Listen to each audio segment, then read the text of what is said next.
Hey again, it's Christina from Sunshine and Flora. So I am coming to you from my back room that is full of boxes for Christmas. It is just that time of year, but it's fall. I just finished my biggest market of the season. If you haven't seen that video, make sure to check it out. I will link it at the end of this video and down in the description. It was a 2-day market. Biggest one we ever had. It was awesome. But I have some bouquets to make today. I've got that weekly subscription where I have 4 bouquets that go out the door right away on Thursday morning. So I've got some freshly harvested zinnias and a few other beautiful things. So I thought I'm going to set the camera up and do a little bouquet making for you guys today. So I think first I'll just go through and show you what I'm working with, and then we'll get these put together. They're going to be 4 all the same bouquets. I'm going to do somewhat of an assembly line. It's going to be real quick. So the first thing I have is this pink statice.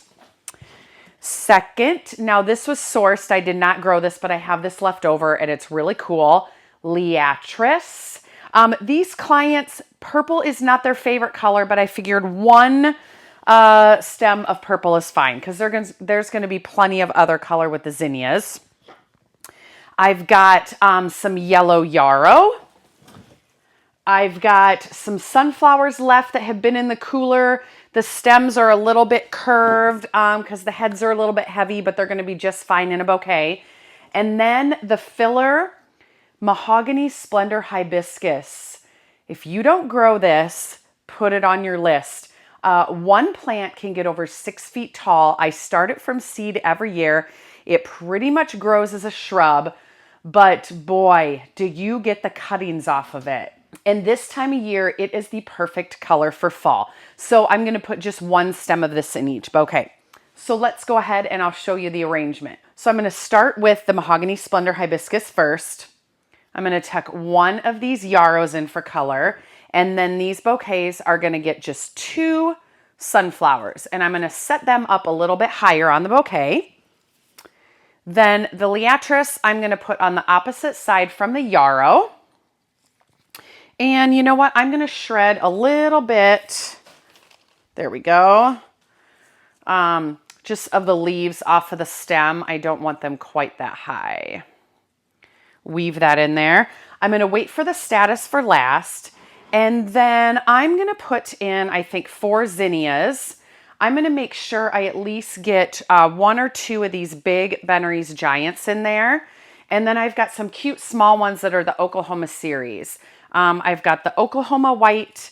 I do the Queen Lime, which is really fun. Let's do, you know what? I'm going to put 5 zinnias in here. This is going to be a shorter bouquet. I'm going to trim it shorter because some of my zinnias I didn't cut the shortest.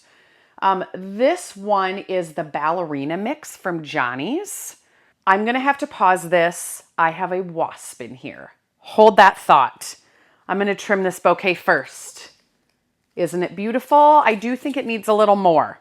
Pause. Okay, I got him. He landed on a container and I just threw him out the door. And so he is out of here. I do think that I need a little bit more in this bouquet. So I'm going to grab, I need to save my zinnias. I'm going to grab something else out of the cooler. All right, this is going to fill it up. I've got a big stem of goldenrod that I need to cut. This is going to be really good filler. I used this last weekend. And then I did not grow these. I sourced these for a special 90th birthday bouquet. I happen to have 4 left that I didn't use. I have 4 bouquets to make today. So they're going to get 1 each of these, which I think will be very, very pretty. Ooh. A couple of them have some brown tips. I think I can trim those off. It's just on the ends of a couple of the petals. That's going to work great. Okay, so I think I'm going to add a couple stems of goldenrod. This grows like crazy in our area. I usually harvest it every year, and it really just bulks up the bouquet. It kind of just fills in the empty spots. Whoops, and I just broke my rubber band. So I think while I do this video, I'm just going to kind of chit-chat with you guys a little bit, or chit-chat with myself and let you guys listen. This might be a little random. What I'm doing now is I'm just getting rid of a couple of those tips that are brown. There we go. I can just kind of snip the end of the petal off here. Now, if this was going out for like a wedding or something, which I don't do weddings, I would never do that, but this is just their weekly flower bouquet. See, that is so much better. All right, first bouquet done. They are nice and vibrant this week. All right, on to bouquet number 2. So as I mentioned, last weekend was my biggest market of the year. And I think it was the biggest one yet that they have ever had. As far as attendance, my sales were up immensely from last year. It was the biggest sales that I've ever had, but they were up a lot from last year, and so I am very happy. I did 14 of the large bouquets. The large bouquets at this market usually aren't a big seller because people are walking around, carrying other packages. So the jelly jar bouquets that I do really are the hot seller, and I have a lot of people that get my bouquets there every year, but they also kind of make me their last stop. They come and grab flowers on their way out to the car. Or pumpkins. I sold a lot of pumpkins. I had people buying boxes of pumpkins. I was taking my extra boxes that we took bouquets down to the market in and filling them up with pumpkins for people to take. It was kind of crazy. But I had some really pretty specialty pumpkins. I also now kind of know what pumpkins really sell good at the market. Like what colors of mini pumpkins sell good at the market. And I know exactly what to grow next year and what not even to bother with next year. If anyone's interested in that, if you guys want me to do a video on like my top selling pumpkins of the year, comment down below. Or if there's any other video ideas that you have that you want me to do videos on, comment down below and let me know. I am going to do a dahlia video coming up because my dahlias, as you know, I planted them super late. They have buds on them and they're going to bloom. All right, bouquet number 2. So it is the very last week now in September, and believe it or not, I am already prepping for next year. I started Campanula seed in a previous video, and that is growing nicely. That is for the hoop house. I do have some trays of Farmer Bailey plugs coming. I think those are coming the last week in October. Usually I plant those out right around the 1st of November in my hoop house. I have a flower friend that has already planted in her hoop house for spring next year. So I'm kind of thinking, I wish I had something to start to try to plant this early. I do have in the very back corner my eucalyptus that it got stunted by weeds this year. And I know eucalyptus will not winter over in my area just on its own. I think it's like zone 7 or 8 maybe. However, I am going to try to heavily frost cloth it this winter. And I'm going to see if I can get some of it to winter over because I really, really would like to try eucalyptus. I've just never been successful at it. So that is one of the things I'm going to experiment. And if it doesn't work, if it doesn't winter over, I'm not out anything. But if it did work, wouldn't that be fun? I would just have such a head start on those plants for next year. All right, that's a beauty. Let me think about what other things I learned from this market to share with you guys. So the jelly jar bouquets are always the biggest seller as far as flowers go in my booth. They're easy to carry. They're a good price point. They're $15. The larger bouquets I just add in because I do have people that want those, just not as many. I sell them for $25. This year I made them all looking the same with sunflowers. They were kind of blue because I had a lot of the blue status, the deep blue. Next year, I think what I'm going to try to do, well, the first thing I want to do next year is have a flower that's a filler other than goldenrod, because I think this is what stirs up my allergies. It works really good in bouquets, but I end up getting sick every market. I really think this stirs it up. In fact, I'm starting to kind of cough right now. So today is going to be the last of this goldenrod, and anything else I think I'm just going to compost.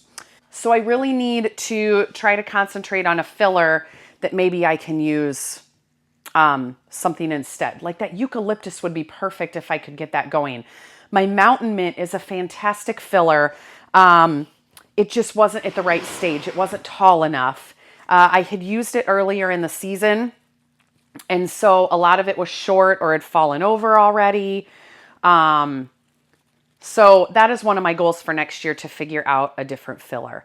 I also want to make the bouquets all not the same. I want to have a couple different options for people. The houseplants went over really well. I'm going to be able to do the houseplants next year. And I think, and you guys will be seeing a video of this on my whole garden plan, I think I'm going to try to reformat the garden a little bit for next year. I have some definite perennials that I had planted in the garden that I thought I was going to love, that I don't love, that I'm going to be ripping out because I just want the space for annuals. Annuals is just the tried and true, like, bread and butter of my garden. I need way more room for zinnias, celosia. This year, the dried flower pumpkins went over so well. I really need to be able to have a lot of space for strawflower, gomphrena, again, the celosia. So in an upcoming video, I'm going to be sharing my garden plan. I've got more peonies coming that I need space for. I've got to make room for tulips. So I'm going to switch things up a little bit for next year. So I'll be sharing that really soon as well. So going into the end of the season, I've got these bouquet subscriptions that I need to fulfill. And then I'm just going to be selling flowers out of the shop. So some of the beds that maybe aren't usable, I'm going to go ahead and start clearing those out and prepping for spring. Last year, I didn't get all of my beds cleaned out. I didn't tarp some of them. I probably should have tarped. I had so many weeds, as you know, this year. So I really would like to get ahead of that. So I'm just going to start doing that. And you guys will probably see that in videos. I'm going to start ripping a couple of the beds out and just getting things ready for spring. That's what I'm really going to concentrate on this fall, aside from just using the flowers that I have. All right, so there's bouquet number 4. Just kind of a miscellaneous color scheme with what I have for this week. The zinnias, I'm finally starting to get really good zinnia harvests, as I mentioned, and that is because of my second and third succession plantings. If I would have not staggered my successions and relied on my big first one, I probably wouldn't barely have anything. There was just too much moisture. The plants didn't do well. So I highly recommend succession planting your zinnias. So I think that's going to do it for this video. I'm going to end it here, just a quick bouquet making video. I hope you guys enjoyed seeing what I'm harvesting out of the garden right now. I've got some videos coming up. I want to show you my dahlias. I want to, of course, share with you the garden plan. I'll probably do a garden tour. What else do you guys want to see? Do you want to see what I'm unpacking for the store for fall, Christmas, houseplants? Let me know in the comments below. And I hope you guys are all having a really great September, a good start to fall. Stay tuned for a lot more as usual. We'll see you soon.